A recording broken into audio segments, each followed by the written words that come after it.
নমস্কাৰ, মই কৃষ্ণজ্যোতি জোনাক। উপন্যাস পাঠ অনুষ্ঠানলৈ সকলোকে স্বাগতম জনাইছোঁ। পোনপ্ৰথমে আজি মই পাঠ কৰিম সকলোৰে বুকুত জোৱাৰ তোলা ইন্দ্ৰাণী শৰ্মাৰ অৰ্ণৱ আস্থা আৰু জেইচি উপন্যাসখন। প্ৰথম খণ্ডৰ 1 নং আৰু 2 নং অধ্যায়টো আজি মই পাঠ কৰিম। তো ঠিক এইদৰে পাছৰ খণ্ডসমূহো পাঠ কৰি যাম। তো সকলোৰে সঁহাৰি পালে ভাল লাগিব। গতিকে এতিয়া আৰম্ভ কৰোঁ জেইচিৰ প্ৰথম খণ্ডৰ 1 নং অধ্যায়টো। নাম কি? আস্থা। তোমাৰ নাম নে তুমি জন্ম হোৱা নাৰ্ছিংহোমখনৰ নাম? মোৰ নাম। ইণ্টাৰেষ্টিং। বুকুখন বেছি জোৰকৈ ধপ কৰিছে মোৰ। এনেকুৱা লাগিছে কলিজাটো ওলাই আহিব এতিয়া। আজি মোৰ জেইচি মানে যোৰহাট ইঞ্জিনিয়াৰিং কলেজত প্ৰথম দিন। এডমিশ্যন ল'বলৈ আহি ৰৈ থাকোঁতেই চিনাকি পৰ্ব আৰম্ভ হ'লেই। গাঁৱৰ পৰা প্ৰথম ওলাই আহিছোঁ মই। এইখন কলেজত পঢ়াৰ দুৰ্বাৰ হেঁপাহ এটা আগৰ পৰাই আছিল। আজি যেন সপোন এটা সঁচা হ'ল। মনত অলেখ ভাৱৰ বুৰবুৰণি। লাইনত ৰৈ থকাৰ পৰাই থিয় হৈ থকা দেউতালৈ চালোঁ। হাজাৰ কষ্টৰ মাজতো হাঁহিবলৈ নেপাহৰে অজলা মানুহজনে। মোক লৈ যেন তেওঁৰ সমস্ত পৃথিৱী ঘূৰে। স্কুলৰ শিক্ষক হিচাপে সকলোৰে আদৰৰ বৰুৱা ছাৰ, আৰু সেই বৰুৱা ছাৰৰ আলসুৱা ছোৱালী মই আস্থা। দেউতাৰ বাবে মাজনী, মাৰ কাৰণে জীও।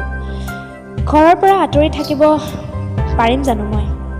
কিয় হৈছে এনেকুৱা?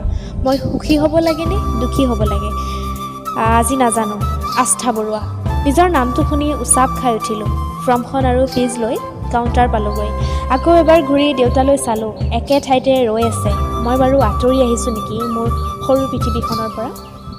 তো 1 নম্বৰ অধ্যায়টো ইমানেই। মই এতিয়া 2 নম্বৰ অধ্যায়টো আৰম্ভ কৰোঁ। এডমিশ্যন লোৱাৰ লগতে হোষ্টেলৰ কাৰণে ফৰ্ম এখন লৈ আনিলোঁ। ডিটেইলছখিনি ভৰাই দেউতাৰ চহী লৈ জমা দিলোঁ। সুখ এটাই খুন্দা মাৰি ধৰিলে। চকুৰ পানীখিনি সামৰিব নোৱাৰিম নেকি আজি? কি হৈছে মোৰ?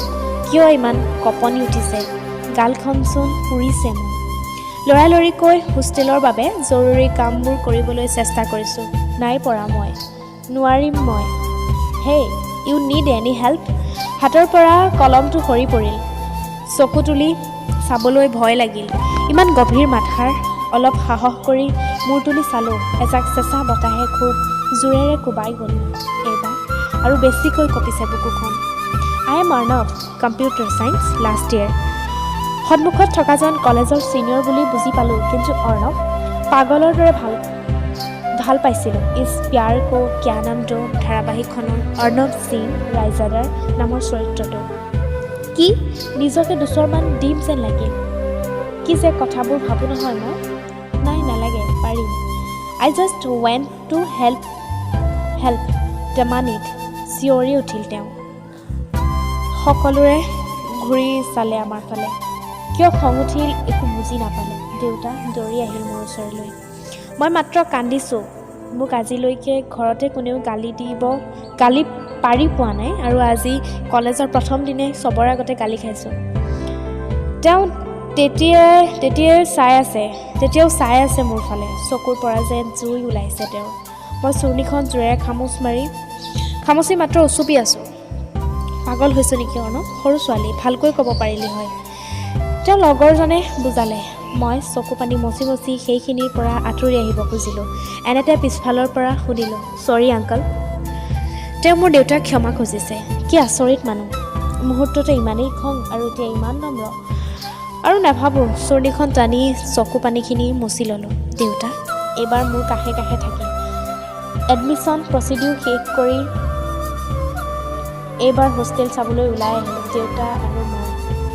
মন বেয়া নকৰিবি মাজনী, আৰু ইমান সৰু কথাত কোনোবাই কান্দে নেকি? এতিয়া ডাঙৰ হ'লি নহয়।